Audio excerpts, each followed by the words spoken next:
The Secrets of Technology is brought to you by the StarQuest Production Network and is made possible by our many generous patrons. If you'd like to support the podcast, please visit sqpn.com/give.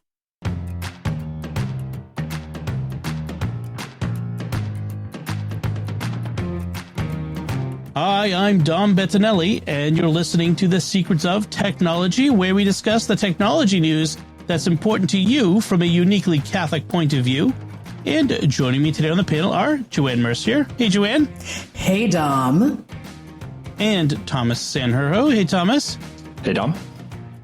Before we get into today's show, folks, I want to tell you about another show on the StarQuest Network I'm sure you'll enjoy called Jimmy Akin's Mysterious World, which you can find wherever fine podcasts are found or at sqpn.com/mysterious. So, actually, that's a very old address. I think that still works, but also mysterious.fm. I'm a little bit on autopilot, folks. the mouth is just moving on its own. So this episode, let's get right into it because we got a lot to do. Our main topic is we want to talk about phone-based productivity. You know, our phones we have with us all the time. Most of us have a phone. You know, if you listen to this podcast, you probably have a smartphone. You have it with you most of the time. You know, sometimes you need to get some work done that isn't at your desk or isn't at a tablet or a laptop or what have you, and all you got is your phone. And you need to do some things here and there. You get a call. You need to find some information. You need to make an appointment, and so that sort of thing. So I wanted to talk about some of the apps and maybe even workflows that we use to remain productive on the go while we're out and about. And so we'll tell you about some of those. And I'll start by saying, I have iPhone. Joanne, your iPhone as well.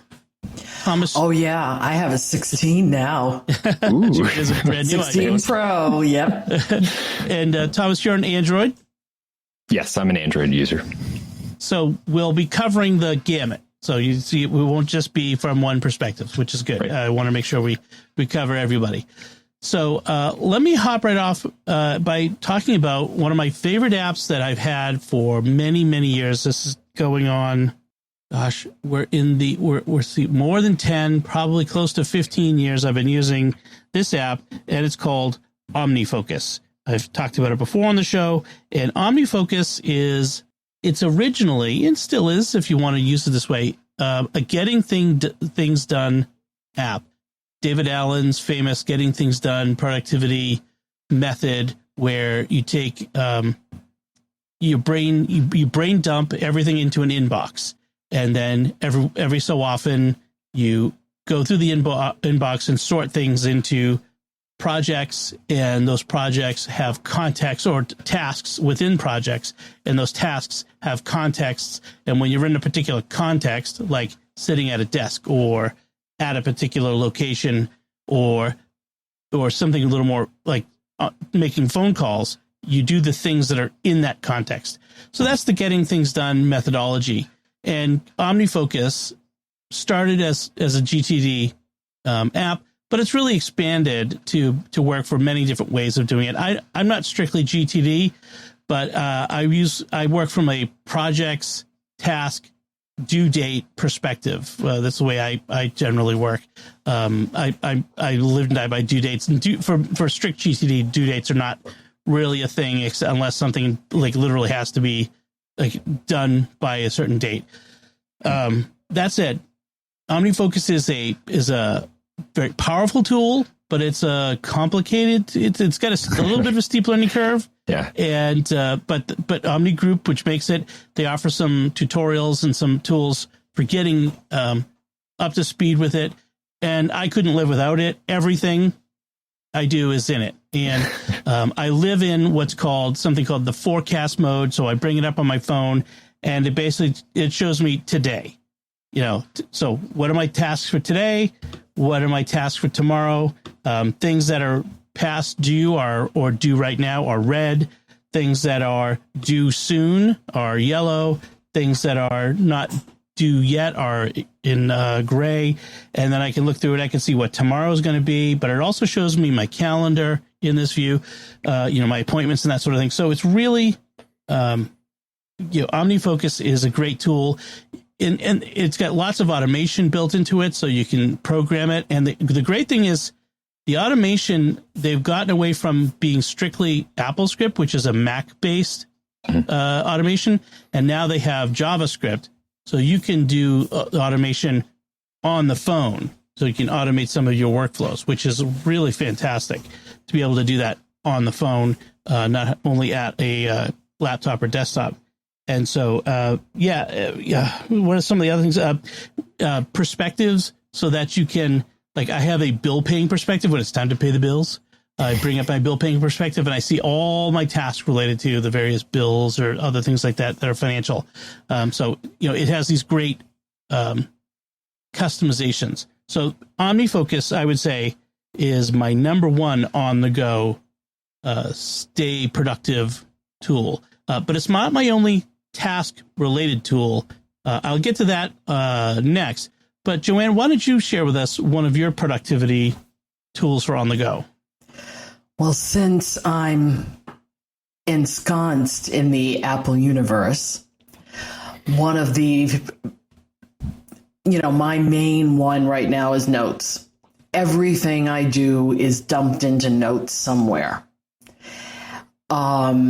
I keep track of all my work stuff. I have a notebook with my husband where we share recipes together. So, he sees something, I see something, we dump it there. I have genealogy notes in there. I have notes for talks that I'm going to do. And the thing about Notes is it's just not a jot this down thing. With iOS 18, now it's become even a little bit more hefty. The fact that you can now record audio right onto it is big for me. Always, I've always been sure, where's that voice memo thing? Now that it's inside of Notes, it's very easy to start something and then add a voice thing just because I can sit there and hit the button and say, okay, let's go. I have to be ordered in my life. And I've tried some of those other ones. Like, I looked at OmniFocus. I looked at it and they look just way too advanced for this noggin.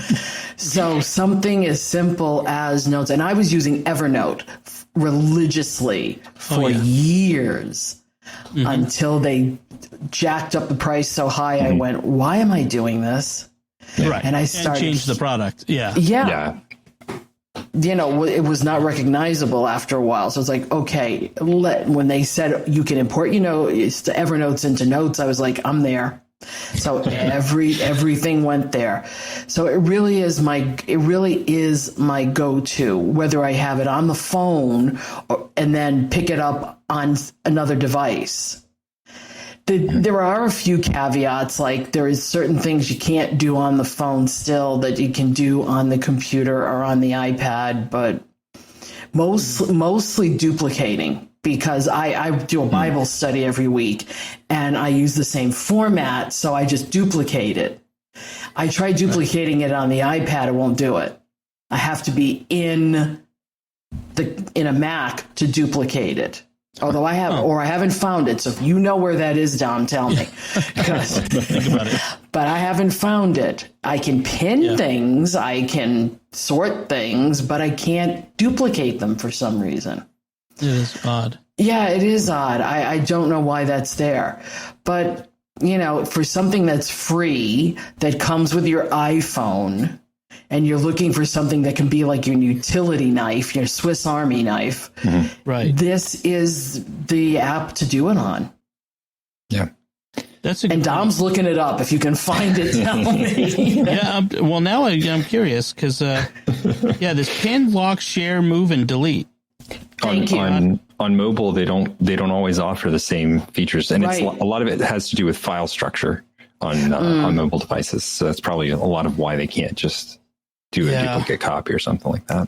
Yeah, because duplicate for me, when I'm starting another Bible study, I want to keep the same outline. Just get rid of the scriptures and put the new ones in. So that would be a great idea for them, just to have a save off something as a template, and then you can just click template and it. Right, templating would be big. That would be good. I like that idea. There you go. There you go, notes. We've given you ideas. Here you go. and quick notes are good for what they say. Quick notes, and they stay in their own folder, which is nice. Yeah, one of the things I love to use notes for is for shared notes. Like you mentioned, sharing with your husband. Like I have a shared folder with my wife. It's the weekly menu. Every week we every Thursday night before I go food shopping Friday morning, we come up with a menu for the next week, and then I put it into notes and we share it to her, and so we both have it.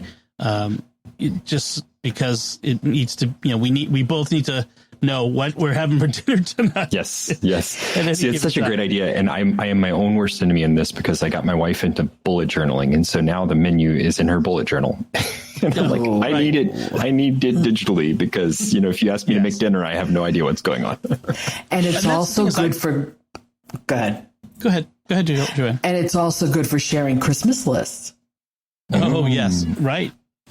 Yeah, that would be better than like just the Amazon wish list, because not everything we want to give, like for the kids especially, right? Not everything we want to give to the kids is on Amazon, or I want to get it from Amazon. So, It's called cut and paste into a note that says my Christmas list. You want to know what I want for Christmas? Here it is. That's a great idea. Yeah. I was going to say, Thomas, the bullet journal thing, it's kind of similar for me because I like to keep the menu in the Paprika recipe app that we use, because then I can link directly to the recipes I want to cook. But she doesn't want it there. She wants it, in a physical copy. Right. Well, she wants it in her phone, but on notes she does. So it's one of those marriage compromises, right? I have to do a little extra work, but it makes everyone happy. So that's. I'll have to get her to start taking a picture and then just use a text, picture to text, image on it. Well, I think actually use the phone, take a photo of it, and send it to you. That would be. That would be half the battle, right? Yeah, and she's well organized enough that it would work. Yeah. So Thomas, it's your turn. I'll pick up mine. Mine. I feel like is kind of a middle ground between these two, which is really funny because we don't have access to some of those apps on the Android side, but we do have access to Todoist, which is a really great calendaring program. It's you just jot down a note. You can very quickly learn the shortcuts on how to make dates. It puts things into calendars. It times them. It tells you how soon they're coming up. It will allow for some of the categorization that you were talking about, Dom, with your pick, but it's not as deep on the getting things done or any particular method. Really, it's more just a really quick way to schedule your day. And I have found for myself that what I need when I'm writing down items that I need to get done is an app that's going to cut all of the other stuff out, because I will start playing and I will never get the things done or I will never fully appreciate the app because there's so many more things I could be doing. Right. And this one is just a really straightforward, you really quickly just type in the note and it fills in things for you. And you can even voice type into it. So you can speak into it and it'll set things up. And it's really good at picking up messages. So you can say like next Thursday, and it'll pick up the date for you and then fill it in. So I really recommend this one if you're an Android user and you are looking for like a self-scheduling app just to keep track of all the things that you're doing. And yeah, if you want to go wild with it and really add a whole bunch of features to it, you can. But if you want to keep it really simple and just have a straight calendar that matches up what you're doing with all of the things that you have coming up, this is a good one to go to. That's great. And my next one is going to I promise these are not all going to be to-do apps. My next one is actually another kind of to-do app, and it's for a specific purpose, because it's AnyList, and it's a shopping list app. And years ago, my wife and I shared one called Grocery IQ. It had a syncing so that we could both have it on our phones, and it would sync the list. And it had a database so that it organized when you would put stuff on your shopping list, it organized it into the right aisles, or at least departments within the grocery store. But Grocery IQ went away. It stopped working. So I went on a search for a new one. I tried many. AnyList really worked out. And so I have, this is a little thing. So you know how iOS 18 and iOS 17 started it, had the home screen widgets. So I have AnyList on a home screen widget so that it's right there whenever I need to add something to the grocery list. It's just to pull out my phone, tap on the home screen without unlocking the phone even, and then go right into the list. And I can add right there to my list. And I don't have just one grocery list. I have many. And this is a little bit of a tip. So I have the regular weekly grocery list, but I also have a Costco to buy list because the Costco is a whole separate set of things that I buy. But I also have a Costco all possible list. And this is a list I created of all the things I might want to buy at Costco that I'm not going to buy every single time I go. I don't need these things. But Costco has a very specific set of, and Sam's and BJ's and all the other warehouse type places.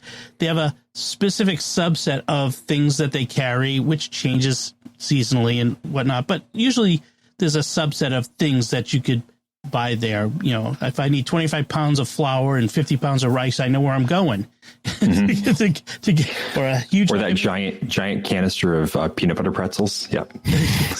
Exactly. So I'm missing out here because I have, there's just me and my hubby and that's it, Right. When you have a whole bunch of kids, the snack department at Costco is my most frequent location. Let me just Definitely. tell you. So I have a list of all the so when I'm planning a Costco trip, I look at my all possible list. I'm like, okay, we need that, we need that, we need that. I have a Scout grocery shopping list because I go on enough Scout camping trips that I need a separate list for that when it's time to go shopping for the food. Spices, liquor, CVS, and then like other random ones, vacation grocery lists. So if we're going on a vacation and we have a separate grocery list that my wife Melanie and I share, that's for when we're on vacation. So we're not muddying up our home grocery shopping list with things. So make a shopping list for every single place you go. It's fine, and you can sync some or all. It doesn't matter. You can have some lists that are just for you, and other lists that you share. So, and you can share with multiple people in your family. So if you have adult children, for example, so when they're out, you say if you go to the grocery store, always look at the list, see if we need something, that sort of thing. So so AnyList has been great for that.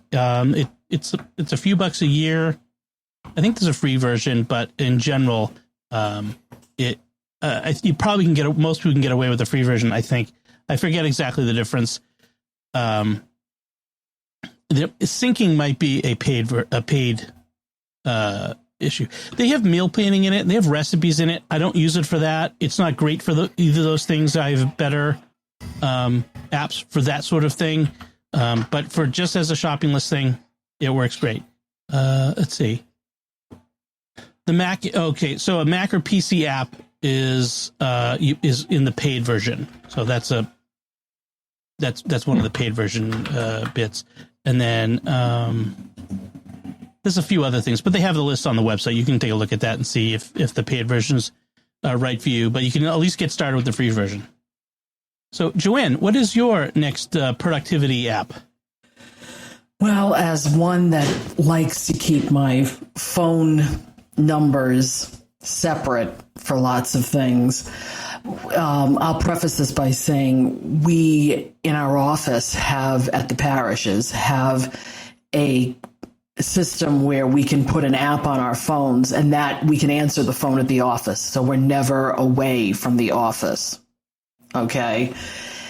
But sometimes excuse me, for good or for ill, for good or for ill. Yes. Yeah.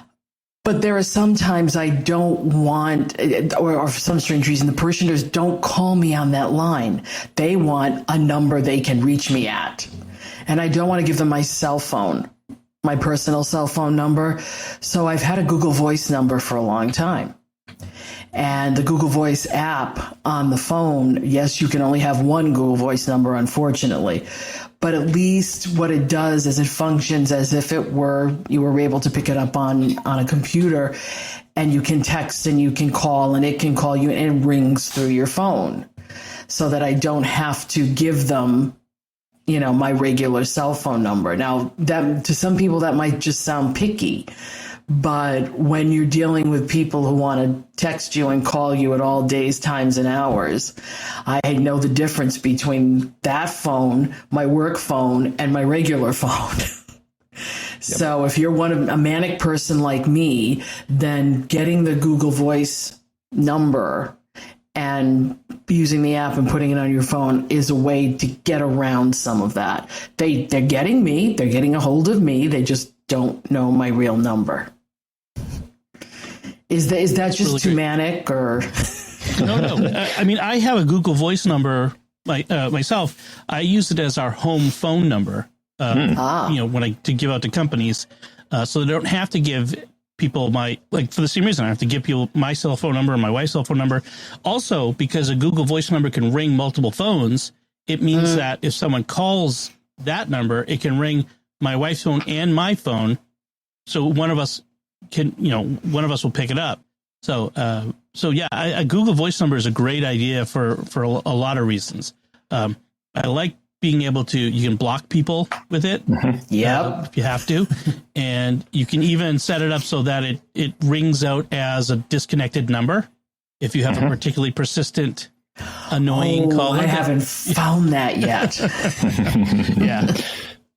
It's also, if you have an Android device, you can set it up as a second GSM card in some Android devices. So you can set it up as a separate line, as if you had two SIM cards in your phone, but the Google Voice number is the second SIM card, which is really neat. There's a lot of cool features there that are extra to just having another number. That's great. Thomas, how about you? What's your next? So mine's just a straight Google app here, and this one's Google Keep. I love this app. It is a Post-it note app, essentially, where you open up a really quick note-taking format. It's really easy to take notes on your phone. You can do scribbled notes, so you can write them, you can speak them. It has had so many features added over the years, and it is consistently one that I use if I need to just grab a quick note for something. My favorite part is that it integrates really well with the rest of the Google environment. So if you're a Google Docs user or an Excel user, or a Google Sheets user, I shouldn't say Excel, Google Sheets user, you can get the information out of your Keep app and into some of those other apps really easily. It does do some image to text. So if you take a picture of an image of text, it will sometimes translate that. It's spotty, but for a free app that comes pre-installed on your phone already, and you probably didn't even think about using or don't even know what it is if you really haven't looked into it, it's really good. It's not good for long form writing because there's not a lot of formatting options. But if you're used to just really quick notes or kind of markdown style writing, then you'll be fine.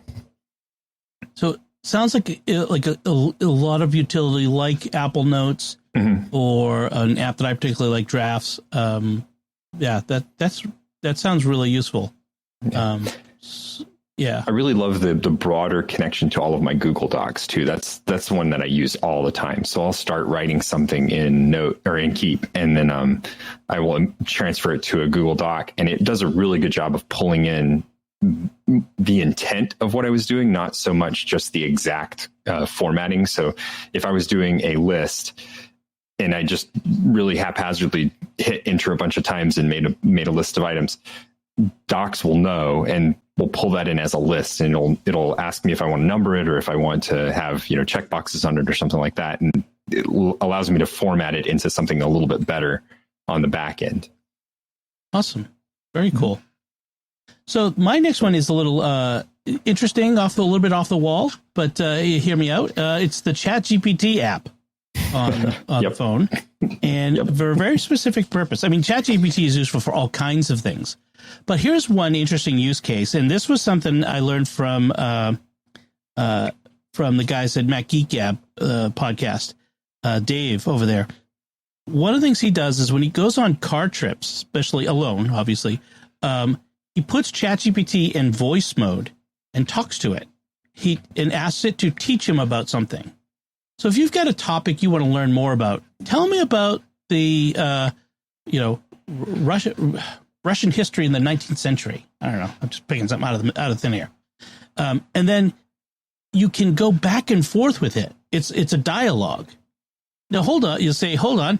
That was interesting. Tell me more about that guy. Well, what did he do that was important, though?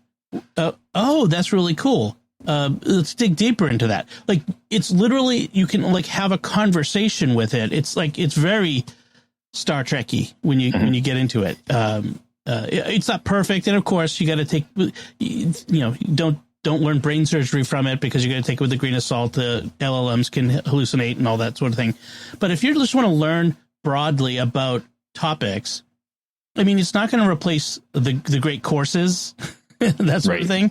But it's a way to kind of, especially if you're on a long, boring car trip by yourself, it's a way to kind of keep your mind active, less passive. Like a podcast is great, obviously, but it's a sort of a passive experience. It can be. And if you're trying to stay awake, it may not be the best tool for that. But when you're having a conversation, a dialogue with ChatGPT, you're having to respond and go back and forth. In fact, you can even start the prompt with, I want to have a dialogue, or I want to have a conversation where you teach me about X. And that will will give you prompts for responding, so that it keeps you active in the conversation. So I really like that idea of just using ChatGPT, whenever you have time to use it to learn things, to do things. I mean, I use it for all kinds of work related stuff, productivity related stuff. But this was an interesting use case that I thought was clever and interesting. And you don't need to have a paid ChatGPT account to do this. It's available on the free level. So that was another one. You can also learn some good prompt engineering from it. So, like you're saying, when you feed it that initial seed, you can tell it, imagine you're a historian, and then, give it a little bit of information about its credentials, and then it will hone in on the details more specifically to what you're interested in at that point too. Right. Imagine you're Doris Kearns Goodwin. Teach me about Abraham Lincoln. There you go. Or Ken Burns. You are the Civil War documentarian Ken Burns. Teach me about the Civil War. There you go. Sure, you could do that sort of thing too. That's actually kind of fascinating idea. I've used it for something similar. Just as an aside, if you're creating stories and you are not good at coming up with round characters, especially secondary characters, ask ChatGPT about your secondary characters. So introduce your firsts, your primaries, and add some information about them. Throw in your secondary characters, ask ChatGPT about them, and you will get a wealth of ideas from that. Yeah, I have to say, LLMs are great inspiration machines. Mm-hmm. And I've really come to believe this, where they're great at giving you ideas to make the things you do better. Last week we talked. Last week we talked about Notebook LLM, or Notebook LM, or it was recently, and where I fed it the SQPN or SQPN.com, and it produced this podcast. We talked about this before, of two people talking, and it was like the insights it had connecting the various things that we do here at SQPN at StarQuest. Was fascinating, and it came up with some really interesting connections I'd never thought of before. I'm like, that is gold. Like, this is the sort of thing how I want to be able to talk to other people about what we do. This is why we do what we do. So it's a great inspiration machine. I agree. Joanne, what do you got up next? Yeah, I'll just back into that briefly and say Claude and Perplexity also have apps for iOS. And yes. I've used both of them because I tend to use Claude more than anything else. But if I'm asking questions of them, like I would love to ask Shlomo, which she still hasn't gotten her act together yet, but she is. it's a good thing. It's a good thing to have with you. So, and they're free, and you don't need to pay for them unless you're me and want to do other things.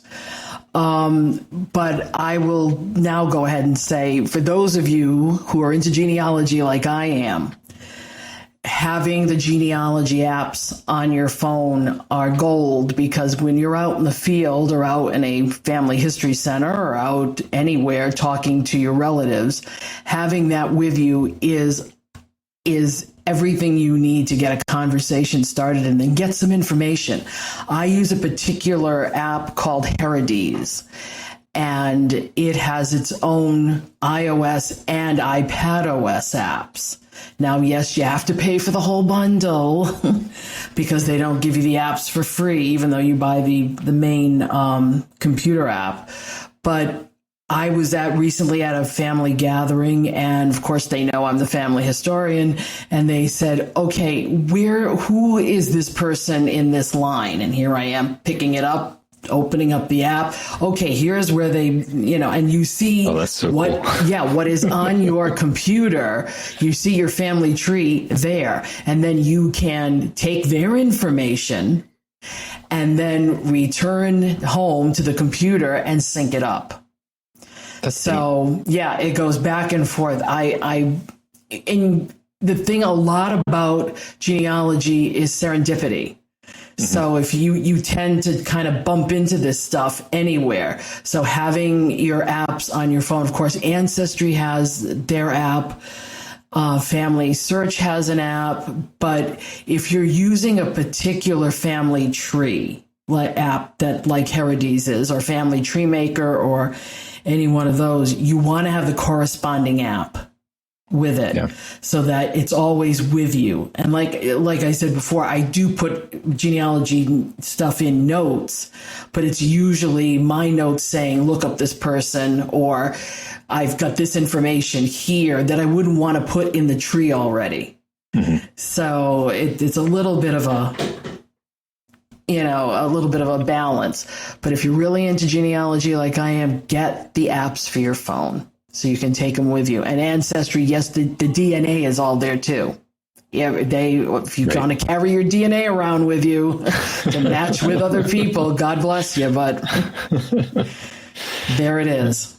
Excellent. That's really good. I have a family tree in Ancestry. I don't pay for Ancestry except like occasionally, like when I want to enter stuff in, I'll do like $20 a month, because it's $20 a month, which is expensive for something that's a rare hobby.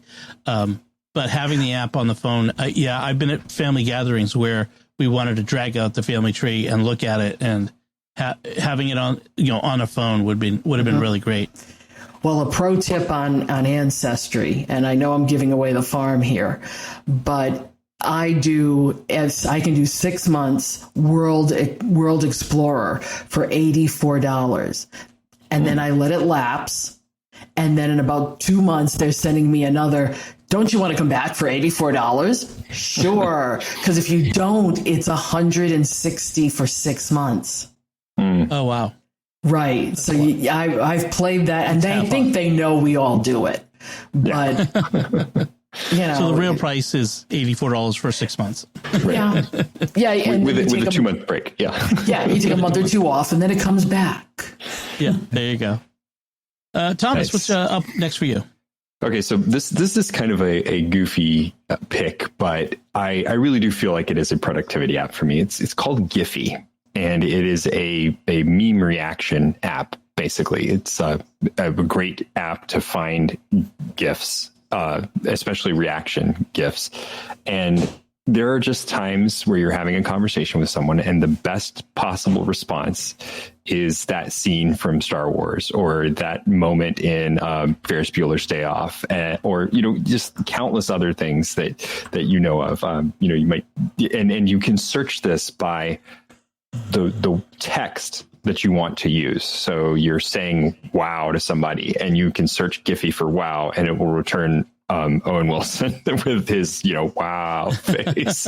And that's the kind of just quality that I want sometimes in communication, just to make it really simple, really sharp, funny and get that image across. And then sharing the GIF is really easy to go from app to app and share the GIF. It'll put it in a link that's relevant to whatever app you're going to a lot of times. And it's a lot of fun, but I feel like it's a productivity tool just because it can be really useful to have that kind of stuff at hand. And if you get good at it, people really appreciate a good GIF or a meme in the middle of a conversation. That's good. That is true. A nice GIF is a nice conversation break, mood lightener.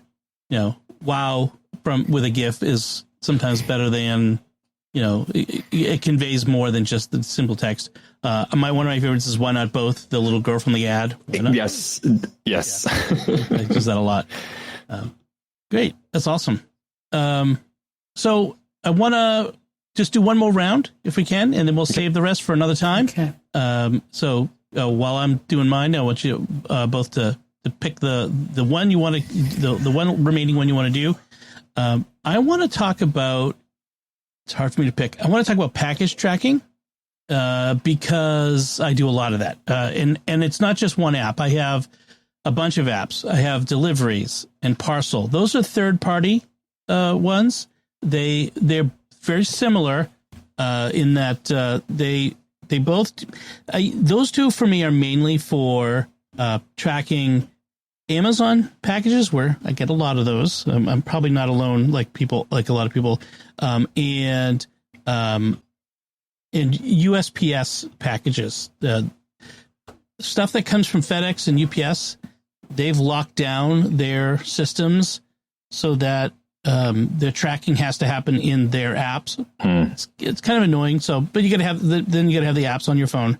But then you get a little bit more value in it because sometimes they'll show you exactly where the truck is.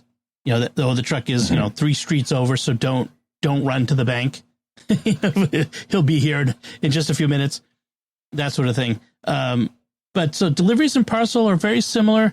Deliveries is older, and I don't think it's being updated like it used to be because it's no longer as useful because it doesn't have UPS and FedEx in it.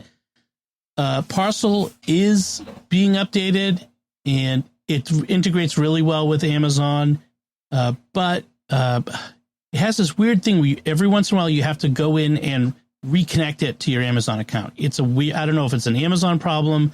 It happened with Deliveries, but this seems more intentional in Parcel. I don't know why. But in any case, you have to reconnect it every once in a while. But other than that, it works pretty well. Tells you where your package is, when you can expect it. UPS and FedEx the same way. And then there's the USPS app, the U.S. Postal Service app. That's really great for informed delivery. So they have a service where you can get an email every day, or you can go into the app every day, and you can see what your mail is going to be for the day. And we'll show you pictures of the mail pieces that you're going to get. And there have been times where I've looked at it, and something that was in it I didn't get that day. And so I've had to ask my mail carrier, because I see her all the time. And so, hey, there was supposed to be a thing. So, let me check on that. And, it turns up the next day. So, but it's also, I just find it useful to be able to look and see what should I be getting today in the mail. That way, if you get like mailbox pirates, someone's taken something. And that's one of the big things I like to see is if I'm going to have if anything gets stolen from my mailbox. There's a lot of personal information that comes in the mail, right? So in any case, so the various package tracking apps, all of them are great for the phone, and especially when I'm out and away from the house and I see a package is coming, I can be aware that there's a package there waiting for me. I got to get home, got to get it in the house, because even though I have a delivery box out front, I don't know what it is about some delivery man. Now, the UPS guy is great, but like the Amazon drivers, it's like they have like this blindness to delivery boxes. They will literally put the package on top of the delivery box. Like, dude, it says delivery box on it. Open it up and put it inside. They're being polite. So anyway. They don't want to open a box. So in any case, so various package tracking apps are a great way to keep track of things that are coming. I get so many packages coming, again, with so many people in this household. It's good to be aware of what's coming and when and that sort of thing. So, Joanne, what's your last one for this time? Well, I do a lot of scanning. Okay, even, with genealogy, with work, I'm always scanning a document or pictures or computer screens. So I actually have a trio of apps that I use. Adobe Scan is probably the best one, but you have to be part of the Adobe universe in order to use it. And I am, but it is one of the more, it's a very hefty app. It will allow it. The greatest thing it does for me is that I can scan anything and then have the ability to put it on my desktop. So instead of it just going in the cloud, I can airdrop it to the desktop and do whatever I like with it. But again, you have to be in the Adobe universe. Now, my alternative to that was Scannable. But now I've discovered, as I was doing this tonight, you have to now be in Evernote for your scans to show up in Scannable. Right. It was an Evernote. Right. Well, yeah, but before it didn't matter. Now it does. Right. And I had to download my Evernote so I could try it. And I was like, oh God, I got to get rid of all this Evernote again.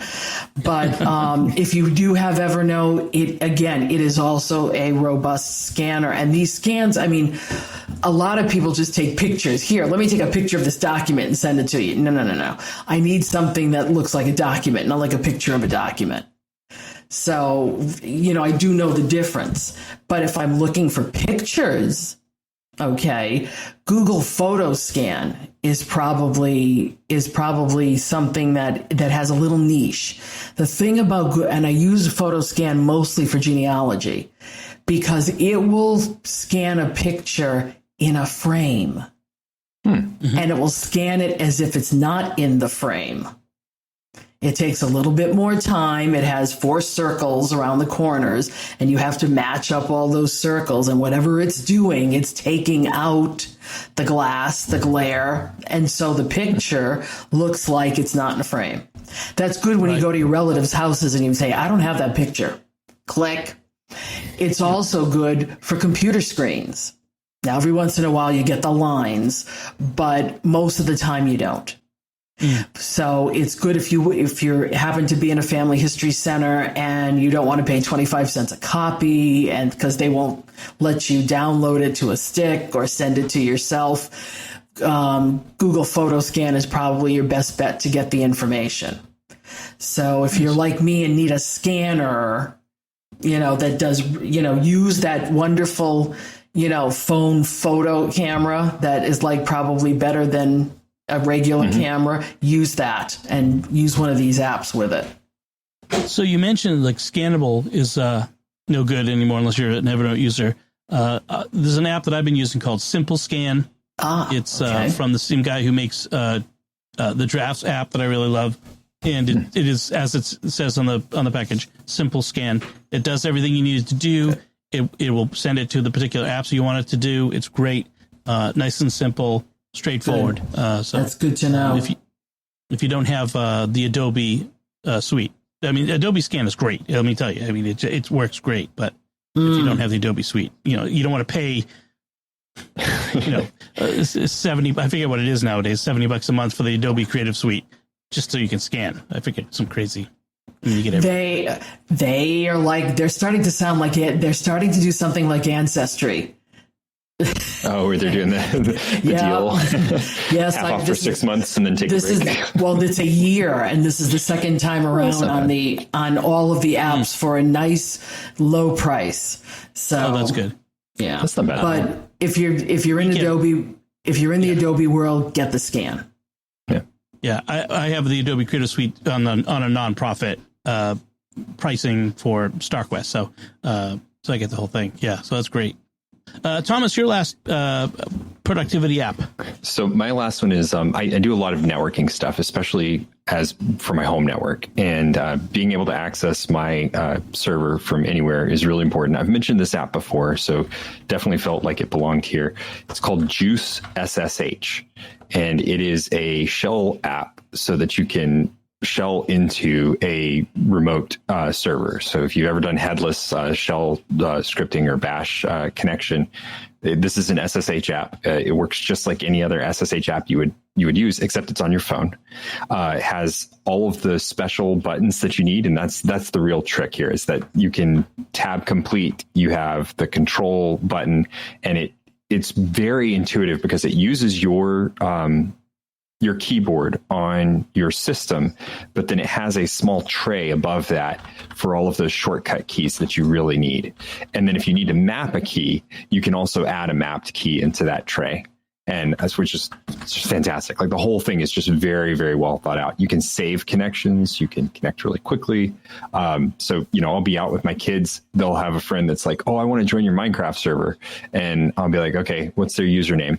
And I know they're never going to get it. They're never going to get it written down. They're never going to remember it. And it's going to come up once and be gone. So I need to do it right then. And rather than make a note of it and forget about the note that I wrote, I'm going to do it. So I'll just pull up the Juice app, log into my Minecraft server, and then add the kid right there, just like that. Or if the server goes down, I can prop it back up. It's real wow factor with kids who are playing Minecraft too, that you can just stop what you're doing, pull out your phone, and restart their Minecraft server right there in front of them. Yes, restarting the Minecraft server is a big deal. Mm-hmm. I also, before we move on, I really want to make a shout out to Discover, the Discover card, but the wider ecosystem of Discover apps, because their banking apps and the card management system is by far and away the best banking experience that I've had on a mobile device. Like their website's decent, but their mobile app is phenomenal. Organizes everything. You can flip between accounts really easily. They handle all the transfers and stuff inside the app very simply, so you don't have to be bouncing back and forth between apps. They've got everything you need right there, laid out really easy. So highly recommend them if you're looking for a bank and you're doing most of your work on mobile. Awesome. That's really good. Yeah. The Bank of America's app is pretty good, but there are some friction points. Mm-hmm. So good. Awesome. So those are some of our productivity apps, and maybe we'll cover some workflows in the future. And I'm sure we'll revisit, because I have a lot more on my list that I didn't get close to. But so we'll be back to this topic again in the future. Before we move on, I want to take a moment to thank our patrons to make it possible for us to create the secrets of technology, including Victoria K, James M, Jimmy T, Anthony K, and David R. Their generous donations at sqpn.com/give make it possible for us to continue the secrets of technology and all the shows at StarQuest. And you can join them by visiting sqpn.com/give. Let's roll right into our headlines. I got a bunch of headlines tonight. So the first one is an interesting story. We've talked a lot about remote people moving during COVID and after, moving to far away to remote work to their companies back in the big expensive coasts. And this was an experiment. The headline is, "Can Remote Workers Reverse Brain Drain?" from the Seattle Times. And it talks about a program that called Tulsa Remote, a big foundation, the Kaiser Family Foundation, began offering $10,000 to remote workers willing to move to Tulsa, Oklahoma for at least a year. This started in 2019, so before COVID. And they had a whole bunch of people take them up on it, and they have Harvard Business School and some others studied the results of it, and it was a success. So they surveyed 1,200 people, 400 who participated, others who were accepted but didn't move, and or weren't accepted but had applied. So they looked at people, who went and who didn't, and people who moved to Tulsa saved an average of $25,000 on annual housing costs, not overall. So that's a big deal. Mm-hmm. The state and city both benefited because it brought an additional nearly $15 million in annual income tax revenue, $5.8 million in sales tax revenue from the remote workers. And they talked about how the foundation that did this engaged in some community building with these people to bring them together and to make sure that they enjoyed. And a lot of these people stayed longer than a year and have made it their home. So it's kind of a fascinating idea to me how cities in states can work to bring people in from the coast, from these expensive places. I mean, frankly, I live in one of the most expensive housing markets in the country. I sometimes dream of moving someplace nice that isn't this expensive. Yeah, it's the really interesting thing here to me is that they built the community for them too, and that's something that I think is really important to note about this kind of thing, because if you don't build the community, you're going to lose this group, and that's true even in an area where there is a lot of tech, and that's been my experience. There's a lot of tech in my area, but I haven't been really close with people until I got to this newer job that I was at, and have a lot of people really nearby me that I can communicate with, and that makes all the difference in the world. One of the things they said in their selection process was they were looking for people who seemed interested in contributing to the community by volunteering or starting a business. Mm-hmm. So they were looking for people who wanted to become, kind of set roots down in the community, to be part of the community, to contribute to it. So I thought that was interesting. And they said nearly 3/4 of the participants who completed the year are still living in Tulsa. So, I mean, that's great. And 10,000 is not even that much. I mean, it kind of covers a bunch of moving costs, frankly. But it was enough of an incentive. I think if I was younger, this might be something that would appeal to me. But when I'm looking at where do I want to spend, my golden years now, I'm wondering if the tornado belt is where I want to go. So that's the downside. That is the big downside, especially, and look, we used to get our share of things here, but right now we're in a lull. Florida's getting slammed. I guess there's no real one place where you're going to get away from stuff, but that's Tornado Alley. And I can understand they're wanting to bring people there, but I don't know. That's I'm not sure I'd move to Oklahoma. Yeah, like I was just seeing in the news about how Oklahoma City, more Oklahoma got hit by another big tornado. Oh. It's like that city just keeps getting wiped out. And they talk about the ages. They said since 2020, 40% of those moving to Oklahoma overall were between the ages of 25 and 44. So people moving to the frontier, it's still kind of the frontier for them.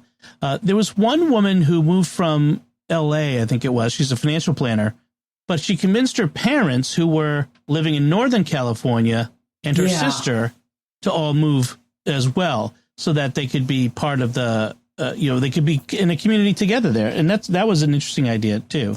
Well, I've got relatives in California. They make our housing market look, cheap. So I can see them wanting to leave California for sure. Right.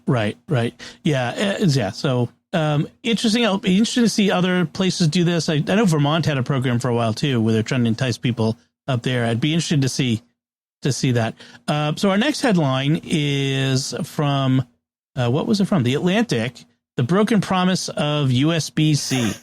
And so it talks about how USB-C was supposed to save us from the tyranny of all these little connectors. We had Lightning, we had USB-A, USB-B, micro USB, mini USB. They talk about, there being 3 different kinds of HDMI cables, all this other stuff. And USB-C was supposed to save us, and it hasn't, because, they talk about there's all these different flavors of USB. So we just end up having, to try to figure it out, because there's 2 kinds of there's 2 kinds of things. There's the letter and the number. Okay. So if you have USB A, B, C, that's referring to the shape of the end connector. Right. And then you have the numbers, USB 1.1, 2.0, 3.0, USB 4. Those refer to the way that the connector is used. So does it send data and power, just data? How fast is the data? How fast is the recharge? And that's the part where we're getting kind of messed up because, we don't know where the, is this cord going to charge my phone, or is it going to charge my laptop? Is it going to, be able to send data across? It's a real problem. I still have USB-C cables, and I'm not sure if it's actually going to work to do what I need to do. And I'm going to bring it a little bit more down to the base level here. It's not so much the one end sometimes, it's the other end. For example, now with the iPhone 16, I have USB-C on the bottom. But that doesn't mean, of course, I get the cable with the USB-C on both ends. I can't plug that into my CarPlay because it has USB-A on the other side. So that, I think, is also contributing to this big problem. It's not so much what can the cable do, but it's the things we're plugging them into to charge them. What end do they have? And how much juice do they have? I have those. I have those GAN chargers and stuff. Right. Yeah, I got the GAN charges, and they have certain ends, and it's like, really? Yeah. Can we just? Yeah. So I understand. I understand the angst here, but I don't think we're ever going to solve it unless I can buy a bunch of ends that can fit onto an A to make it a C and still make it work. Well, that's part of the problem with infrastructure being, so like a car you're going to own for 5, 6, a car will be around 9 years for 10 years. Sometimes, people were talking about going into hotel rooms not that long ago and finding, clock radios with the old 30-pin connectors for iPhones or iPods still there. It's like, so you have that infrastructure problem as well, right? It's a real hassle. The EU tried to fix it by mandating USB-C as the connector to end all connectors, except like you said, it's not all the same thing. There's a shape, sure, but like I still sometimes I'll take my laptop on a trip. And I wonder, is this the cable that's going to work with this charger in this laptop? Is it going to charge it? I've gotten caught out, where, I've gotten to the point where I'm like, I just need to make sure I have an Apple cable with an Apple charger block, because then I know it will charge my laptop. Right. Right. And my friends are coming from Italy right now and spending time, and they brought their cables with them, but their blocks are different. They brought their blocks from home, and they figured, Joanne has a lot of stuff, and Joanne does, but they made a stop in between. So now those folks don't have enough blocks for them. Oh gosh. Right. It's like, oh gee. Yeah, I'm not sure there's a solution that is offered in the article. It's just to talk about that we still have the problem. So it's not going to go away. Not anytime soon. No. So our next headline is, so I should also note, Thomas has had to drop out his speaking of chargers, his laptop battery died and his charger isn't working. So he's unable to rejoin us. So how apropos was that? Yeah.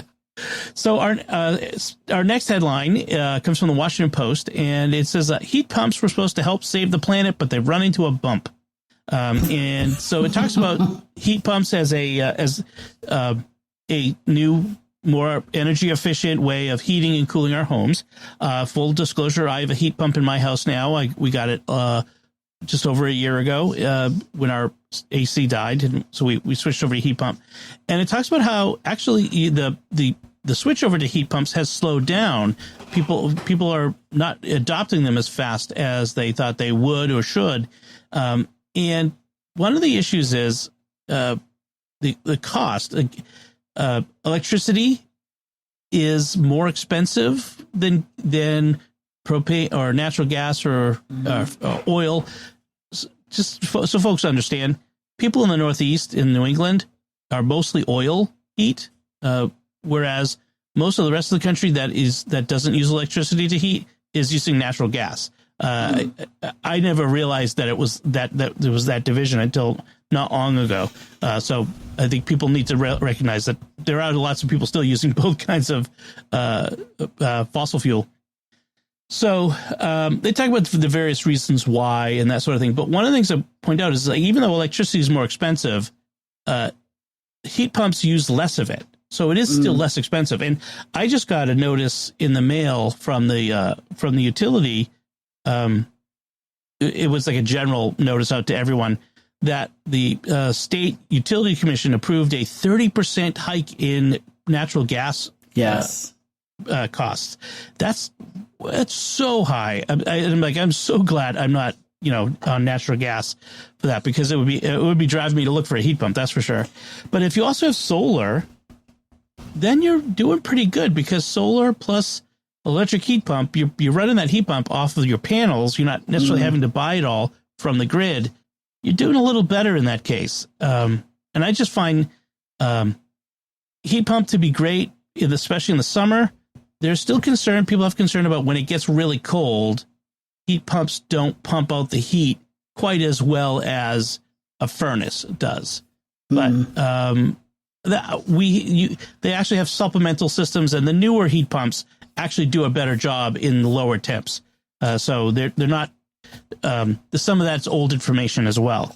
But Joanne, have you looked into heat pumps at all, or do you have? I'm going to guess you're not a heat pump yet. No, we haven't, because our house is heated by natural gas, because it was a newer house when we bought it 26 years ago, and we have also central air, so it's all on one HVAC system. And as we've updated it, we've kept it that way. It's just what we prefer.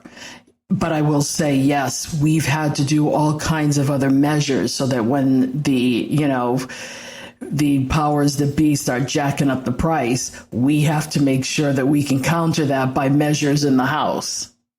So, right. So heat pumps and that kind of split stuff is good for.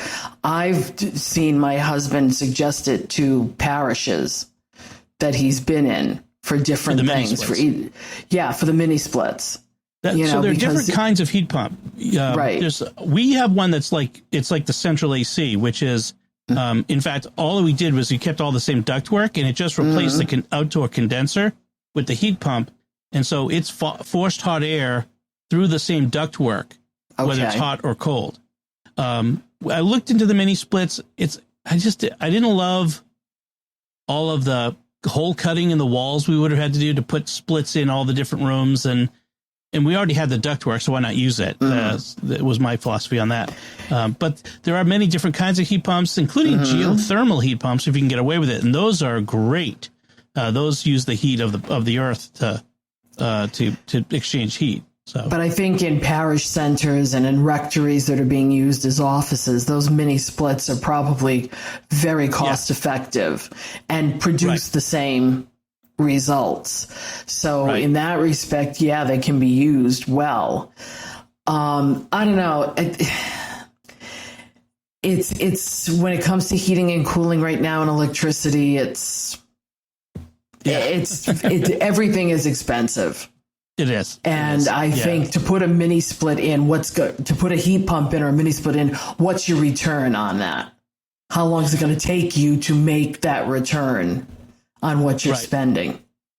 Actually, one of the great things is with the system, they had a rebate, a $10,000 rebate that Massachusetts was doing.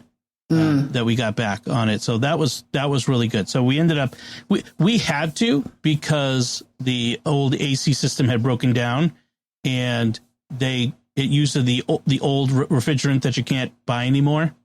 So we had to switch to something. So it was either spend $5,000 on a new old style AC, or spend essentially $5,000 after the rebate on a new system that's more energy efficient and replaces the furnace and does all that sort of stuff. So it was, for us, it was a simpler calculus in that case. All right. So I think we'll wrap it up there with our headlines and move on to discuss our picks of the week. And Joanne, why don't you go first? What is your pick this week? Well, it's an app. And in speaking of my friends who were heading here to visit me for the next 3.5 weeks, they live in Italy and wanted to do something different.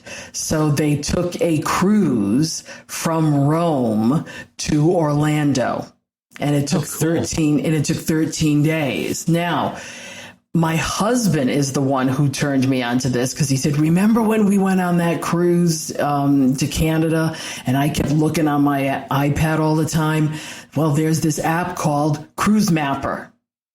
And what it does is it maps every single cruise ship, icebreaker, freighter in the world. And you see them all in real time, what they're, so as an app, the app is a little bit more limited than going on the website. But the app gives you the positioning, where they are, where they're going. If you're on the website, it gives you their itinerary, how, where they happen to be, are they on time? What's the weather report? Are the seas rough? So I basically followed my friends as they went to France, Spain, the Azores, and then Orlando. And then she said to me, yeah, go ahead. And then she even gives you the deck plans. You can look at the plans of the ship. But go ahead. And where they're going next. So if you want to go on a cruise, you can click on it and it will take you to the app, the website, so you can buy a cruise if you'd like. But she said to me, did you notice that we kind of took a detour into Bermuda? And I said, yeah, I was wondering why, because you'll see the dot, the connect a dot where they're supposed to go. And then the solid line tells you where they are going. She said, yeah, we had somebody on board who took ill and they had to get him off the ship, and Bermuda was the closest port. Oh, wow. So we had to go over to Bermuda and get him off the ship. Oh, wow. So she was able to explain why that happened. Because I was like, oh my God, they're in the Bermuda Triangle. What's going on? But even watching, how rough the seas are and what's the weather, it's kind of cool. So if you're going on a cruise or you just like to follow boats, Cruise Mapper app and or website will satisfy that and scratch that itch. Cool. Are they on the Celebrity Ascent?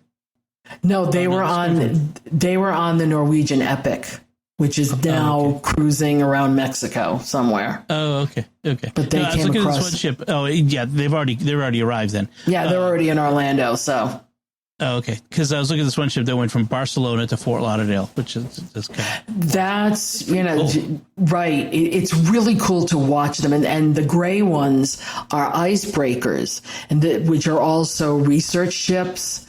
And they're floating around out there, too. So that's kind of interesting to see where they're going and where they're researching. Oh, yes. A Russian research ship. True. But then you've got the river cruises too. It follows all the river cruises. Oh yeah, you see those inland. Exactly. That is fascinating. It is. It really is. I like that sort of thing. Kind of geeking out of that. Well, there you go. Yeah, that's awesome. Very good. Thank you for that one. That's a good tip. So my pick this week is another Anchor product. OG. It's another Anchor power bank, and this is another one that I use for camping, outdoor stuff. It's the Anchor Power Bank Power Station 60,000 milliamp hours. It's they call it the portable outdoor generator. And what's nice about this is it has several features that make it useful for outdoors, including a pop-up light. So the top of it sort of pops up. It's like plastic, and it pops up, and there's a light inside it, so it acts as a lamp. It also has connectors for USB-C and USB-A, but it also has a solar input connector. So if you have solar panels, which I do, I have portable solar panels, you can use it to recharge it during the day. As long as you have solar, the sunlight. But yeah, it allows you to recharge it during the day, and it's got a convenient carry handle. And it's compact. I had another one that I've used, but it's larger, it's older and larger, but this one's a little more compact than that one. And, this would be sufficient for, like, if I'm going scout camping Friday to Sunday and I need to keep my watch and my phone charged and maybe a couple of the other leaders' phones. This will do it. This will keep us all weekend. Keep us charged up. And so it's great. It doesn't do the trickle charging, which the Apple Watch requires. So I have a special battery that I use just for that. But then I just charge that battery up off of this to keep it up to snuff during the day. And I noticed they have one that's a little bit bigger on there. Yeah, I saw it up on mine, which is it has many more ports on it. Well, so that's not an Anker product. I thought it was an Anker product. Well, this one is like the Joy Room. It looks a lot like the Anker one, and it says it's 75,000 milliamp hours, and it has a few more ports. It looks like a Chinese knockoff. Another. Yeah, I'm looking at the Anker Solix. Okay. With 90,000 milliamp hours. Oh yeah. Anker has a whole range of portable portable power banks like this.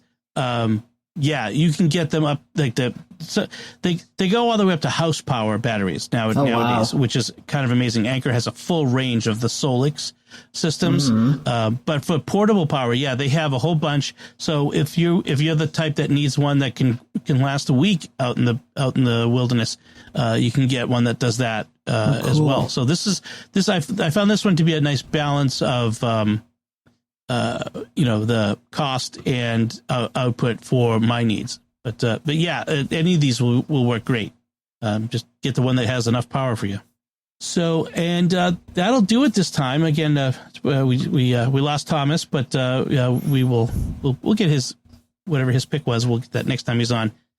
So that's it from us this time. What did you think of our discussion? You can let us know by commenting on the show at sqpn.com/technology or the StarQuest Facebook page, facebook.com/StarQuestMedia. Send an email to technology@sqpn.com or visit the StarQuest Discord community at sqpn.com/Discord. You can find links from our discussion and our picks of the week on our show notes at starquest.fm/TEC277. You can follow The Secrets of Tech in Apple Podcasts, Spotify, TuneIn, your favorite podcast app, or at our YouTube channel, where you should make sure to hit the bell to get notification. Until next time, Joanne Mercier, thank you for joining me and sharing The Secrets of Technology. Thanks, Dom. And once again, I'm Dom Bettinelli. Thank you for listening to The Secrets of Technology on StarQuest.